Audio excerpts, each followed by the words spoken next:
December 1st.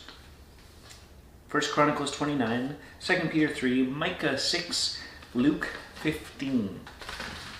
December 1st is also a good time to start some kind of Advent reading. And 24 days leading up to Christmas, there's all kinds of different schedules and different plans that you can find to help you kind of prepare your heart and mind and your life for celebrating Christmas and the wonder of the incarnation, Jesus, Emmanuel, God with us. And so look those up on YouVersion, do a search on the internet for Advent readings. That's a good thing. But as we continue through reading the whole Bible in 2022, we're just got 1 month to go. We're going to spend a little time here in 1 Chronicles 29. And it's an interesting chapter because it's almost like one of those ones you go, okay, yeah, it's the end of David's life. He dies. Spoiler alert, that's the end of the chapter before moving on to 2 Chronicles.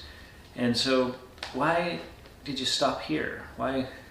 Well, one is because sometimes we push the Old Testament away and don't think we need it. Two, it's all written for our instruction and for our learning. So there must be something here that we can learn, something that we can apply to our lives. So 1 Chronicles 29. David the king said to all the assembly, Solomon my son, whom alone God has chosen, is young and inexperienced.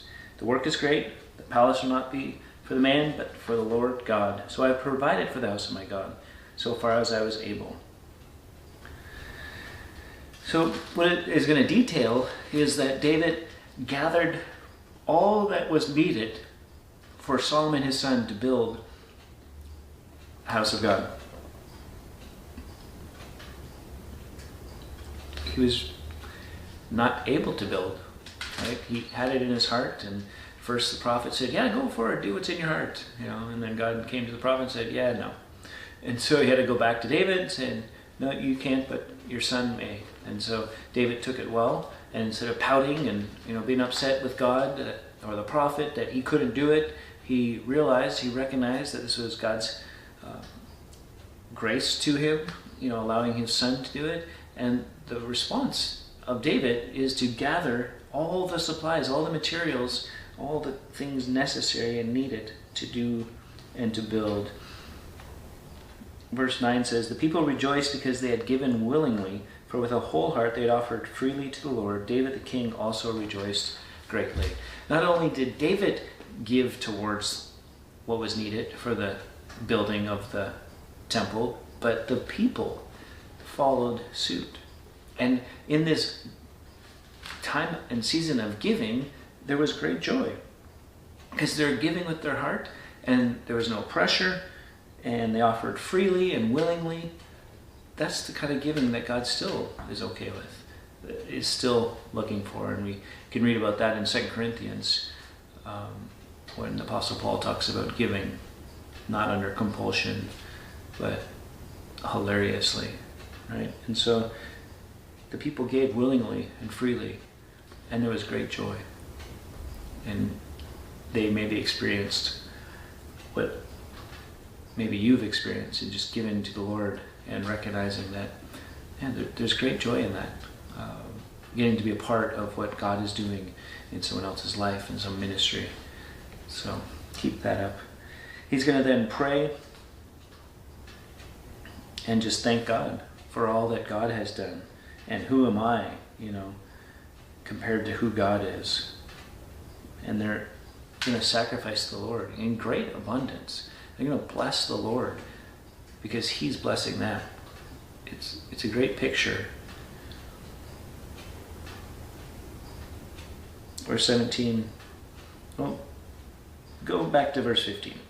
We are strangers before you and sojourners as all our fathers were. Our days on the earth are like a shadow and there's no abiding. O Lord our God, all this abundance that we have provided for building you a house for your holy name comes from your hand and is all your own. I know, my God, that you test the heart and have pleasure in uprightness. In the uprightness of my heart I have freely offered all these things, and now I have seen your people who are present here offering freely and joyously to you. It's like, look, I get it. We're all here. Life is but like a shadow. We're moving on. all this stuff that we have offered in abundance, that we have freely and generously given, is yours, right? We're just giving back to the Lord. And he said, I've watched the people do the same, and it's just so good.